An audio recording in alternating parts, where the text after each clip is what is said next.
नमस्कार, आप देख रहे हैं मधुबनी समाचार लाइव और मैं हूं मधुबनी से किशोर।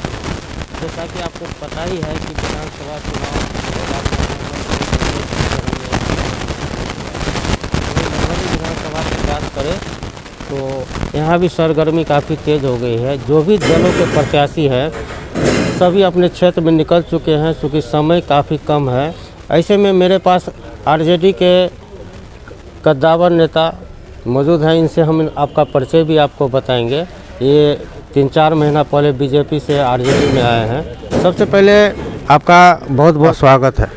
चलिए, आपको भी और आपके माध्यम से आपके जितने भी व्यूअर हैं, आप पूरे जिला वासियों को नमस्कार। पहले अपना छोटा सा परिचय मेरे दर्शकों को, मधुबनी की जनता को आप दे दें।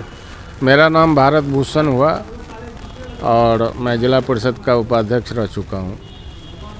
देखिए, आप मधुबनी विधानसभा की बात करें तो आरजेडी से तीसरी बार मैदान में समीर महासेठ हैं। 2 बार वो आरजेडी के ही विधायक रह चुके हैं, सिटिंग विधायक हैं, और तीसरी बार जनता के बीच जा रहे हैं। तो इस बार का जो माहौल है क्या है, ये थोड़ा जानकारी। देखिए, इस बार का जो माहौल है, जनता मालिकों का भरपूर आशीर्वाद है और पूरे बिहार में सबसे ज़्यादा वोट से समीर महासेठ जी इस बार जीतेंगे और मधुबनी विधानसभा से हैट्रिक लगाएंगे। अच्छा, जैसा कि 2 टर्म वो विधायक रह चुके, इस बार जो जनता के बीच जा रहे हैं तो क्या मुद्दा है उनका? देखिए, समीर महासेठ जी के पास एक सबसे बड़ी उपलब्धि ये है, जनता के जनमानस में जो इनके प्रति जो एक विचार है, हर एक आदमी कहते हैं कि बात काफ़ी सरल है, व्यवहारिक है और सर्वसुलभ भी है। जब भी किसी के यहाँ कोई भी तीज त्यौहार, उपनयन, मुंडन, श्राद्ध, यानी हर एक काम में जब जिसकी जहाँ ज़रूरत पड़ती है, समीर महासेठ जी सदैव उपस्थित होते हैं और जन समस्याओं को लेकर के भी ये काफ़ी हद तक आगे बढ़ कर के काम करवाते हैं। और मधुबनी में जो इनके द्वारा पिछले कार्यकाल में ऐतिहासिक कृत्य सब कराया गया, मधुबनी जल जमाव की समस्या से बरसों से जूझता आ रहा था। वाटसन कैनाल, किंग्स, सारा आपने देखा, इसके जल निकासी को लेकर के चारों तरफ एक बृहत स्तर का नाला का निर्माण इनके माध्यम से कराया गया। नहीं, हम यहाँ पर आपको रोकना चाहेंगे, क्योंकि अभी बरसात की समय है और अभी भी कई क्षेत्रों में जल जमाव बनी हुई है। तो 200 करोड़ रुपया लाया गया है इनके माध्यम से, ये हमें जानकारी है, लेकिन वो काम अभी पूर्ण नहीं हुआ है। वो कब तक पूर्ण होने की उम्मीद है? जनता त्राहिमाम में है कि जल जमाव से निजात नहीं मिल रहा है। देखिए, जनप्रतिनिधि का काम होता है अनुशंसा करना, जन समस्याओं को सरकार के संज्ञान में देना और उसकी स्वीकृति करवाना। उसके बाद एक प्रक्रिया है, निर्माण कार्य एजेंसी। किसी निर्माण कार्य एजेंसी को सरकार के द्वारा रिपोर्ट किया गया। और नीतीश कुमार की जो सरकार है, इनका जो विभागीय पदाधिकारी लोग हैं, वो तो पूरा नित्य दिन हर चीज़ में कमीशन की उगाही के लिए, अपना बंदरबाट करने के लिए व्यस्त रहते हैं। माननीय विधायक की पहली प्राथमिकता थी जवाबदेही में कि इनके माध्यम से मधुबनी के स्थानीय समस्याओं को सरकार के संज्ञान में लाया, चाहे वो विधानसभा में क्वेश्चन करके हो, विभागीय सचिव पर प्रेशर बना के हो, या पत्राचार करके हो, या एन के जैसे तैसे इन्होंने स्थानीय समस्याओं के निदान के लिए इन्होंने आगे बढ़ कर के अनुशंसा किया, सरकार पर प्रेशर बनाया और स्वीकृति भी करवाया। और स्वीकृति करवाने के बाद निर्माण कार्य एजेंसी इसकी जवाबदेही में आते हैं और निर्माण कार्य एजेंसी का नियंत्रण सरकार के जिम्मे है। तो हमारा विभागीय स्तर पर जो भी निर्माण कार्य एजेंसी है, वो अगर बहुत सुस्त स्थिति में, हो सकता है भारतीय जनता पार्टी एनडीए के समर्थन में एनडीए की सरकार बिहार में चल रही है और माननीय विधायक जो मधुबनी की ज्वलन समस्याओं के निदान के लिए बहुत सारे स्थानीय आवश्यकताओं को चिन्हित करके निदान कराने के लिए स्वीकृति भी करवाया। तो हो सकता है जो समीर महासेठ को यह जस न मिल जाए, इसके लिए चुनाव भर अपने निर्माण कार्य एजेंसी जो सरकार के नियंत्रण में है उसको शिथिल कर दिया होगा, थोड़ा सा लगाम खींच दिया होगा, लेकिन वो कार्य तो होना ही है। अच्छा, समीर महासेठ का जो बयान आ रहा है अभी मीडिया में कि मेरा जो भी है 800 करोड़ रुपए का जो है योजना का काम चल रहा है, वही विरोधियों का कहना है कि समीर महासेठ ने कोई काम ही नहीं किया है। उसको कैसे डिफाइन करेंगे? समीर महासेठ जी के द्वारा जो काम किया गया, बरसों से जीर्ण स्थिति में स्टेडियम था, जिसको करीब करीब भूल चुके थे लोग, जो मधुबनी में स्टेडियम का भी पुनर्निर्माण होगा। और इसका सारा प्रमाण है, विधानसभा में इनके द्वारा ध्यानाकर्षण लाया गया। ध्यानाकर्षण एक बहुत बड़ा माध्यम होता है, सरकार को हर हाल में उसको या तो रिजेक्ट करना है या स्वीकृत करना है। तो माननीय समीर महासेठ जी का ऑन डॉक्यूमेंट ये सारा चीज़ आपको मिल जाएंगे। दूसरी बात यह है, जो विभागीय सचिव के स्तर पर जब स्वीकृति आदेश आया तो उसकी एक कॉपी, क्योंकि स्थानीय विधायक के द्वारा अनुशंसा किया गया था, तो विभागीय सचिव के द्वारा वह स्वीकृति आदेश की एक प्रतिलिपि माननीय विधायक समीर महासेठ को प्रेषित किया गया था। ये पूरे प्रमाणित है। दूसरी बात, विरोधियों के पास तो कोई ऐसा जवाब है ही नहीं। उसके पास तो भारत सरकार के स्तर पर 11 साल से यहाँ का सांसद है। इससे पहले भी जो अभी सांसद हैं, जो मान लेते हैं उत्तराधिकारी हैं, वंशवाद के प्रतीक हैं, उनके बाबूजी भी 4 टर्म रह चुके। कोई ऐसा एक काम माननीय सांसद के द्वारा, लेकिन माननीय विधायक विरोधी दल में रहते हुए भी इन्होंने स्टेडियम की स्वीकृति कराने का काम किया। हमारे मधुबनी शहर में जाम की समस्या रहती थी। आप पंडोल से रामपट्टी देख लीजिए, वह सड़क लगता है कि हवाई पट्टी बन गया। और दूसरी बात, राजनगर तो सत्ताधारी पार्टी के एमएलए थे, मुख्य सचेतक थे, मंत्री भी रह चुके, और रामपट्टी सीमा मधुबनी विधानसभा में आता है। आप देखिए हवाई पट्टी की तरह सड़क बन गया। अच्छा, और उसके बाद राजनगर, एक मिनट, राजनगर देख लीजिए, अब कहीं जा कर के ये हुआ है, क्यों नहीं हुआ। दूसरी बात आप देख लीजिए, ककना से जगतपुर तक रिंग बांध, ये भी इन्होंने स्वीकृति करवाया, टेंडर भी हो गया, निर्माण कार्य जब शुरू होगा।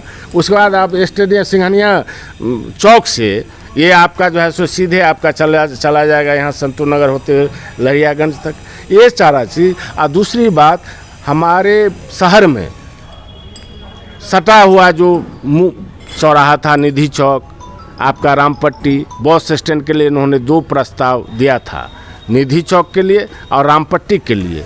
तो निधि चौक ठीक है, नहीं ये हो पाया, लेकिन इन्हीं के प्रस्तावना पर आपको रामपट्टी में बस स्टैंड का शिलान्यास हुआ और काम भी प्रारंभ हुआ। मधुबनी शहर में चिल्ड्रंस पार्क आपके गंगा सागर पोखर पर जा कर के देख लीजिए, ये समीर महासेठ जी का योगदान है। ऐतिहासिक कार्य माननीय समीर महासेठ अपने कार्यकाल में करवाया है। और उद्योग मंत्री, एक अल्प अवधि में जब उद्योग मंत्री बने थे, तो मधुबनी में जा कर के देख लीजिए, औद्योगिक क्षेत्र में 3 फैक्ट्रियां इन्होंने लगवाई। बिहार के तत्कालीन उप मुख्यमंत्री उस समय में भी समीर महासेठ की प्रशंसा किए थे, और अभी भी चुनाव के एक मंच पर इन्होंने समीर महासेठ जी को इंगित करके कहा कि यही है, जब उद्योग मंत्री थे तो बिहार में 50,000 करोड़ निवेश लाया। इनके पास विजन है। हम लोगों के लिए सौभाग्य की बात है कि समीर महासेठ जैसा आदमी, जो बहुमुखी चतुर्दिक सोच विजन रखने वाला आदमी, जो मधुबनी को एक ऐतिहासिक पटल पर स्थापित करने की सोच रखने वाला आदमी और राष्ट्रीय स्तर की पहचान रखने वाला आदमी हमारा विधायक रहा है, और आने वाले समय में भी विधायक होगा। और सरकार जब बनेगी तो भारी भरकम मंत्रालय भी संभालेंगे, और मधुबनी का आम आदमियों का एक तरह से समझिए गौरव बढ़ाने का काम करेंगे। अच्छा, राष्ट्रीय जनता दल ने जो घोषणा किया है, जिसमें एक घोषणा है कि हर घर को सरकारी नौकरी देंगे, तो आम जनता को और विरोधियों को ये पच नहीं रहा कि ये तो लग रहा है कि जिस तरह जुमला है, तो उसको कैसे डिफाइन करें। ये जुमला तो नरेंद्र मोदी को जब प्रधानमंत्री बनना था तो बोल रहे थे, सार्वजनिक जगहों पर बोलते आ रहे थे कि हमको मौका दीजिए, हर साल हम 2 करोड़ युवाओं को नौकरी देंगे। कैसे संभव है कि हर घर में सरकारी नौकरी देंगे? तो करके दिखाया। पिछले विधानसभा चुनाव में तेजस्वी जब आम नागरिकों से आशीर्वाद मांग रहा था, तो लोग कहते थे, वही नीतीश कुमार जी और मोदी जी कह रहे थे कि अपने बाप घर से नौकरी देगा, पैसा कहाँ से लाएगा। लेकिन जब परिस्थिति ऐसी बन गई, नीतीश कुमार को जब अपने ही नज़दीकी लोग जो मुखौटा बना करके लालू जी की धारा को कमज़ोर करने के लिए जब इनको लाया गया, और वक्त आने पर वही भारतीय जनता पार्टी के आदमी जब इनके पीठ में छोरी घोंपा, तो लालू प्रसाद ही इनको शरण देने का काम किया कि वो भी हमारा छोटा भाई है। और उस परिस्थिति में जब सरकार बदली, महागठबंधन की सरकार बनी और तेजस्वी प्रसाद अल्प अवधि में उप मुख्यमंत्री बने, तो नीतीश जो आदमी कहता था कि अपने बाप घर से नौकरी देगा, उसके सामने एक दिन में 5 लाख लड़कों को नौकरी देने का काम किया। ये करके दिखाया। और अभी भी मैं आपको बता देता हूँ, वहाँ क्या मैथमेटिक्स है, कहाँ से क्या होगा, इसके विस्तार में हमको नहीं जाना है। लेकिन मैं आपको एक प्रैक्टिकल, एक ज़मीनी बात बताता हूँ। ये चंद पूंजीपतियों के लिए ये आपका जो है सो नेशनल हाईवे बनाइए, आप गांव-गांव, शहर-शहर में आप हवाई अड्डा खोल दीजिए, हवाई जहाज़ चलाइए। लेकिन ये पैसे कहाँ से आते हैं? जो हमारा खजाना है, जो हमारा संसाधन है, हर स्तर पर जो कहते हैं राजस्व संग्रह किया जा रहा है, वो हर सेक्टर में उसको विभाजित करके उसके निर्माण के लिए, उसके निमित्त योजना का निर्माण करके और ये करना था, काम करना था। लेकिन वेतन मद की जो राशि है, वह राशि कहाँ जा रही है? ये तो अध्यादेश में भारत का जो आपका प्रशासनिक, जो आपका कार्मिक विभाग है, उसमें तो सीधे तौर पर गजट है कि हमको किस सेक्टर में, किस विभाग में कितने कर्मियों की बहाली करनी है, कब किसको प्रोन्नति देना है। ये तो सारा चीज़ उसका लॉजिक है ना। लेकिन हमारे 10-11 साल से पूरे देश में नौकरी एक तरह से समझिए देना बंद कर दिया। तो वह पैसा जाता कहाँ है? वह जो आवंटन यानी बजट का जब निर्माण होता है, जब उसका प्रबंधन किया जाता है, तो ये वेतन मद की राशि कहाँ जाती है? वेतन मद की राशि से पूंजीपतियों के लिए आपको चकाचौंध एक अलग दुनिया बनाई जा रही है। हमारा वही लॉजिक है, उधर चकाचौंध की ज़िंदगी जितना जैसा बनाना है, एक नई दुनिया बना दीजिए। लेकिन हर घर में जो MA BA पढ़ने वाला आदमी जो पेट काट के माँ बाप जिस तरह से अपने बाल बच्चों को पढ़ाया लिखाया, उसका जो नौकरी मौलिक अधिकार है, उस नौकरी को आप मत छीनिए, उसके वेतन मद की राशि से अलग दुनिया मत बसाइए। तेजस्वी जी का यही फिलॉसफी है कि हमको आशीर्वाद दीजिए, वह करके दिखाएगा। जैसा कि 5 लाख युवाओं को नौकरी पिछले कार्यकाल में देने का काम किया, वह करके दिखाएगा। नौकरी मद की राशि जाती कहाँ है? ये बहुत बड़ा गंभीर प्रश्न है। अच्छा, मधुबनी की शहर की बात करें तो लोगों की शिकायत है कि जो जल संकट से लोग जूझ रहे हैं, नल जल योजना फेल है, तो वो भी लोग विधायक से सवाल करते हैं। तो हम मानते हैं कि बिहार सरकार का 56 डिपार्टमेंट है, सबका अलग अलग काम है, लेकिन लोगों को लगता है कि विधायक क्यों नहीं इसमें आगे बढ़ते हैं, क्यों इतना जल संकट, नल जल का योजना क्यों सही रूप से कार्य नहीं कर रहा है? ये सरकार की बहुत बड़ी इसमें मिली भगत है और लूट का ही ये योजना बनाया गया। जब तक ये संजय झा जी रहेंगे ना, आपको जब संजय झा MLC बने थे और नई NDA की सरकार बनी थी बिहार में, तो प्रत्येक हाई स्कूल में कंप्यूटर देने की बात किया था। इनका अपना कोई रिश्तेदार है, वो एजेंसी चलाता है, 50% कमीशन चला जाता है। ये नल जल वाला भी उसी के सोच का एक हिस्सा था और उसमें भी 70% चला गया कमीशन में। नहीं तो स्थानीय जो विधायक है उनको तो जनता शिकायत करेगी ना। मैं कह रहा हूँ ना, स्थानीय विधायक जिस कारण से भी हो, स्थानीय विधायक सरकार में तो नहीं है। ये तो विपक्ष के नेता हैं, विपक्षी दल के विधायक हैं। पब्लिक क्या करे? पब्लिक के तो विधायक वही हैं। विधायक जी का जो कर्तव्य बनता है, विधायक जी के संज्ञान में जहाँ जो लाया गया, आप PhD के एग्जीक्यूटिव से बात कीजिए, विभाग के सचिव से बात कीजिए। इन्होंने नल जल को लेकर के विधानसभा में भी क्वेश्चन किया, हम देख रहे थे, लाइव टेलीकास्ट हो रहा था। जो हमारे मधुबनी जिला में जल की बहुत बड़ी समस्या है, नल जल योजना फेल्योर है, जनता के सवाल को लेकर के विधानसभा में और विभागीय स्तर पर हमेशा प्रयत्न करते रहें, आवाज़ उठाते रहें। सरकार बदलने दीजिए। नल जल घोटाला एक बहुत बड़ा घोटाला है। अभी पिछले दिन कैग का रिपोर्ट आया था ना, 70,000 घोटाला, 70,000 करोड़ घोटाला। कोई बोलता है?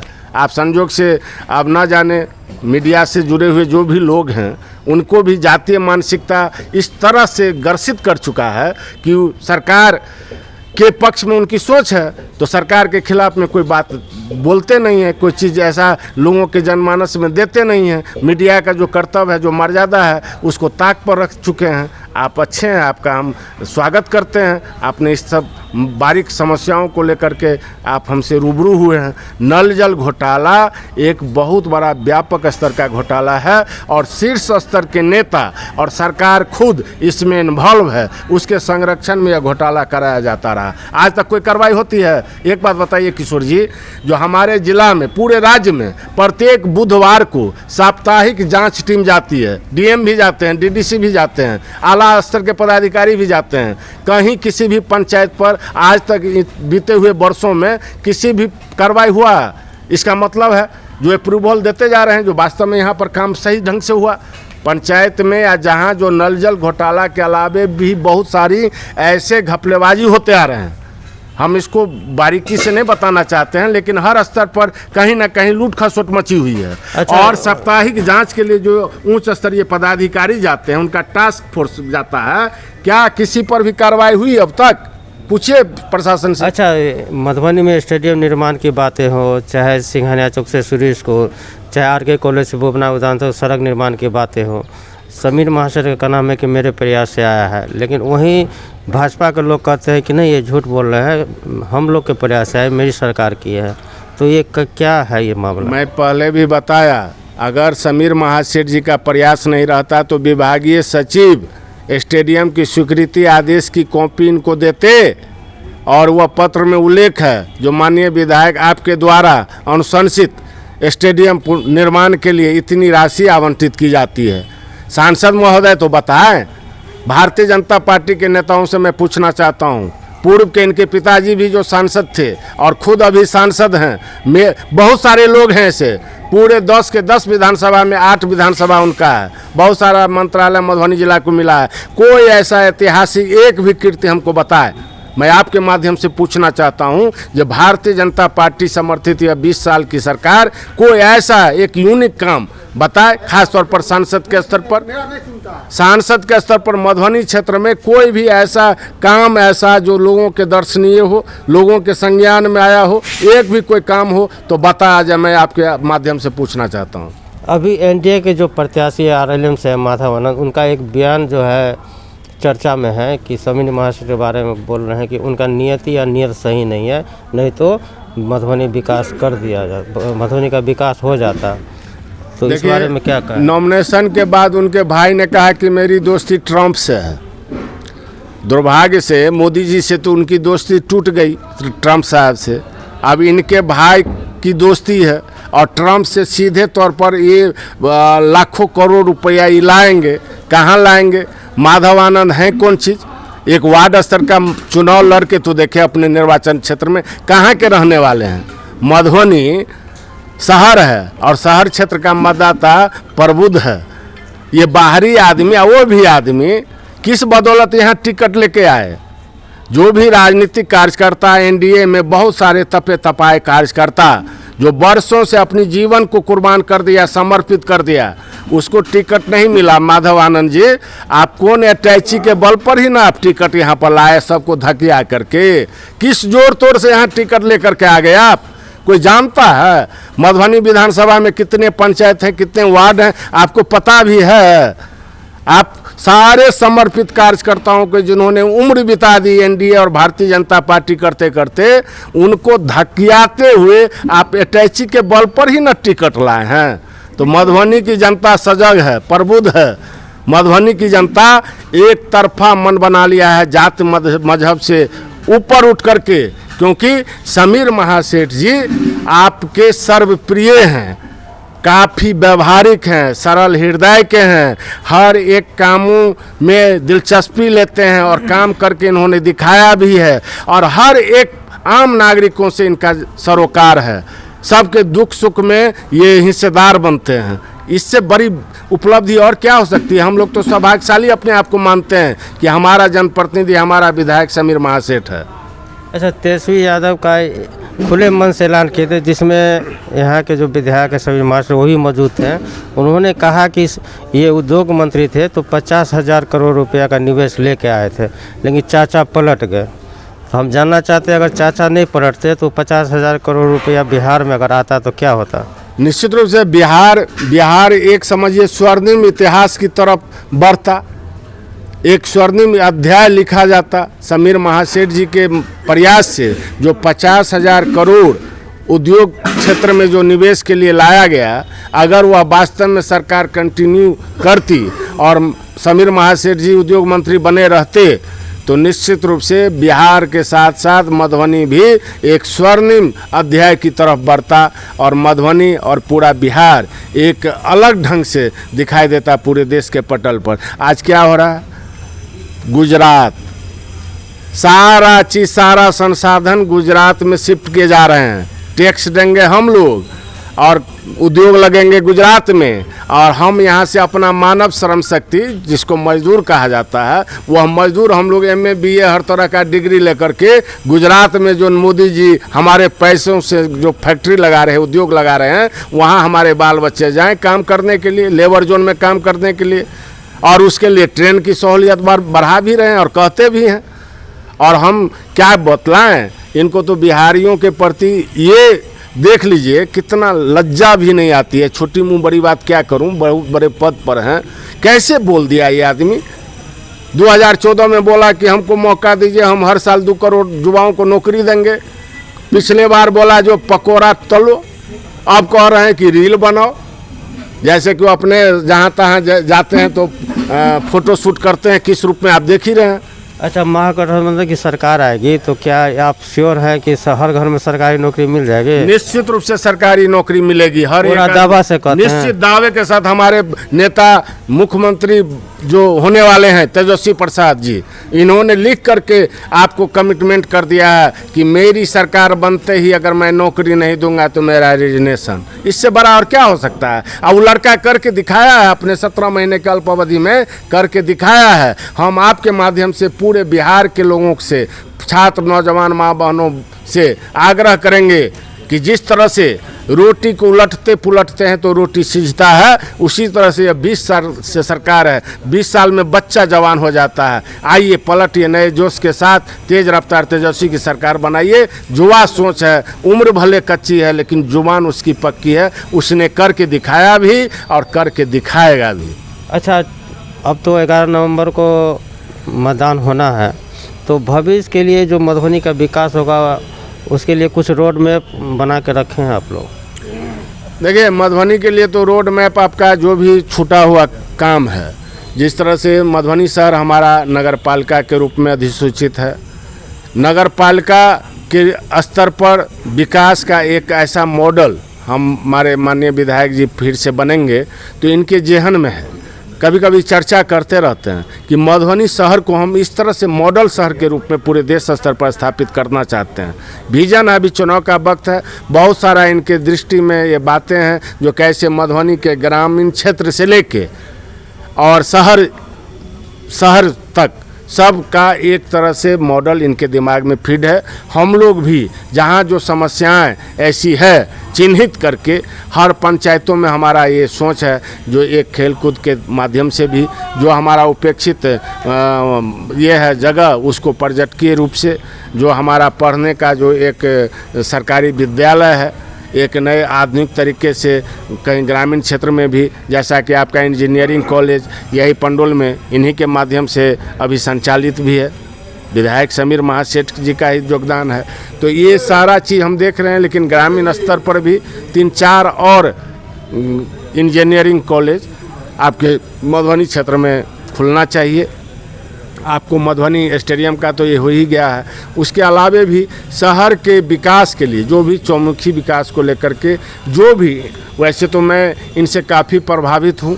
कुछ दिन पहले जब नॉमिनेशन से पहले कुछ ऐसी बात हो रही थी तो शहर के विकास को लेकर के एक बहुत सारा खाका मॉडल जो इनके जहन में है हम लोगों ने देखा और बहुत आदर्शजनक लगा जो इनके जहन में है। और हमें उम्मीद है जो मधुबनी शहर से लेकर गाँव तक आपको इनके आने वाले कार्यकाल में एक ऐतिहासिक परिवर्तन की दिशा में बढ़ेगा और पूरे बिहार में मधुबनी चर्चित था और व्यापक स्तर पर अप्रतिष्ठित होगा।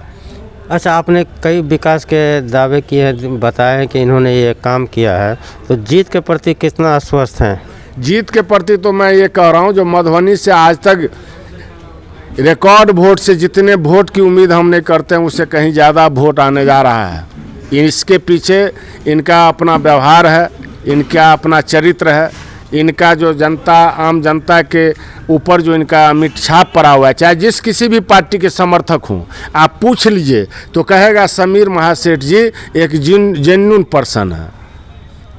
इनको पार्टी सिलेट जात मजहब से ऊपर उठ करके समीर महासेठ जी को सब के सब पसंद करते हैं और पूरे बिहार में ऐतिहासिक जीत हमारे मधुबनी विधानसभा से समीर महासेठ जी करने जा रहे हैं।